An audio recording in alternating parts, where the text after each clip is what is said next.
দেশের জনপ্রিয় প্রযোজক ও পরিচালক আদনান আল রাজীব এবং জনপ্রিয় অভিনেত্রী মেহজাবিন চৌধুরীর বহুল আলোচিত বিয়ে অবশেষে সম্পূর্ণ হবে আজ। বিনোদন অঙ্গনে তাদের এই শুভক্ষণ ঘিরে ব্যাপক আলোচনা। রোববার ঢাকার অদূরে একটি রিসোর্টে সকাল থেকে সন্ধ্যা পর্যন্ত চলে গায়ে হলুদ অনুষ্ঠান। এরপর সন্ধ্যায় হয় মেহেদি অনুষ্ঠান। অনুষ্ঠানমালায় অংশ নেন তাদের ঘনিষ্ঠজন ও বিনোদন অঙ্গনের তারকারা।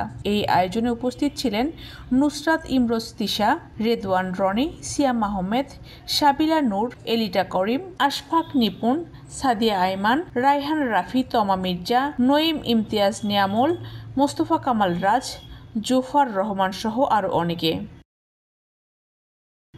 বর ও কনের পক্ষ থেকে ছবি তোলার ক্ষেত্রে কড়াকড়ি আরোপ করা হয়েছিল। অতিথিদের উদ্দেশ্যে মাইকে বারবার ঘোষণা দেওয়া হয় যেন মোবাইলে ছবি তোলা না হয়। মেহজাবিন নিজেই সামাজিক যোগাযোগ মাধ্যমে গায়ে হলুদ ও বিয়ের স্থির চিত্র প্রকাশ করবেন। এরপর অন্য অতিথিরা ছবি শেয়ার করতে পারবেন।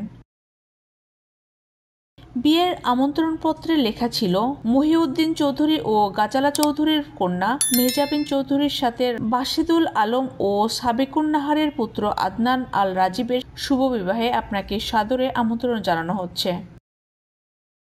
গত 7 বছর ধরে তাদের প্রেমের গুঞ্জন বিনোদন অঙ্গনে ওপেন সিক্রেট হলেও তারা কখনো বিষয়টি প্রকাশ্যে স্বীকার করেননি। আজ সেই গুঞ্জন সত্যিতে পরিণত হলো। গায়ে হলুদে মেহজাবিন পরেছিলেন মনোমুগ্ধকর লেহেঙ্গা, আর আদনান ছিলেন পাঞ্জাবি পায়জামায়। তাদের এই শুভযাত্রা যেন ভালোবাসা ও সুখে পরিপূর্ণ থাকে।